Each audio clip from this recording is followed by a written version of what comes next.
Ricky Yu goes to the Red Cross West Kowloon Donor Center to donate blood every 2 weeks. I started donating blood in 1993. I saw a poster saying there is no substitute for human blood when I was walking on the street. I then decided to give blood for the first time. Mr. Yu also registered for voluntary bone marrow donation. In 2006, his bone marrow helped a girl with a genetic blood disorder. After that, he decided to help more people through apheresis donation. Blood is a mixture of red cells, white cells, platelets, and plasma. Apheresis donation focuses on donating plasma and platelets instead of whole blood. With the help of a blood cell separator, the procedure removes the required components from the donor's blood and returns the remainder to the donor. Platelets and plasma are quickly replenished, making this type of donation possible at a 2-week interval, while whole blood can be donated 2 to 5 times a year. On the day when I donated bone marrow, a doctor told me that apheresis donation helps more patients in need because I can donate more frequently. He suggested I become an apheresis donor a year after the bone marrow donation. I took his advice and registered as an apheresis donor.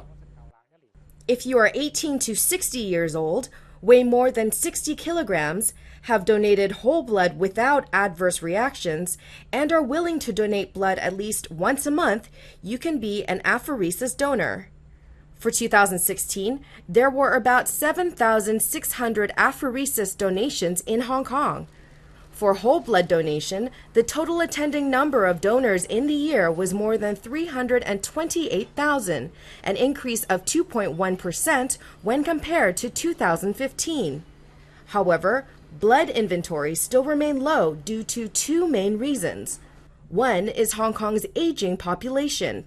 60% of donated blood was used for patients aged 60 and above. Bed occupancy in the hospitals is still very high for the past few months, especially the winter surge period. So the demand for blood is very high. Another main reason is the increase of donors on deferral, which means those donors were deemed ineligible to give blood at the time.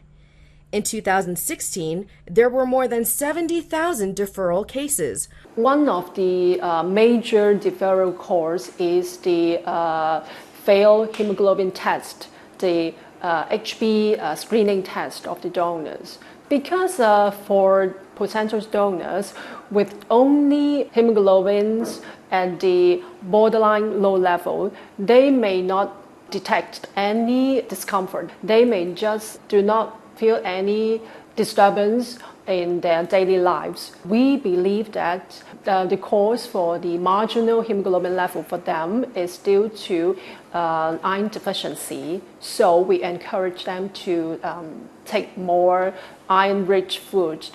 Dr. Leung recommends drinking juices rich in vitamin C and eating food rich in iron like spinach, black fungus, or beef. She also suggests drinking caffeinated drinks like black tea and coffee in between meals instead of during meals, as they prevent iron absorption. With the long holiday period coming up, Dr. Leung hopes hospitals in Hong Kong can still maintain a steady supply of blood.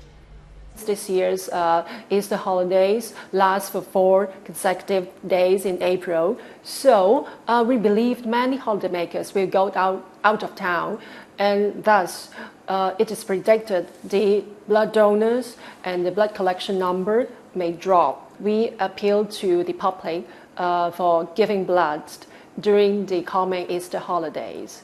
And actually, we need at least 1,100 donors every day to come and donate and support our services. Most of the city's donor centers will be open during Easter, and a special souvenir will be handed out to those giving blood.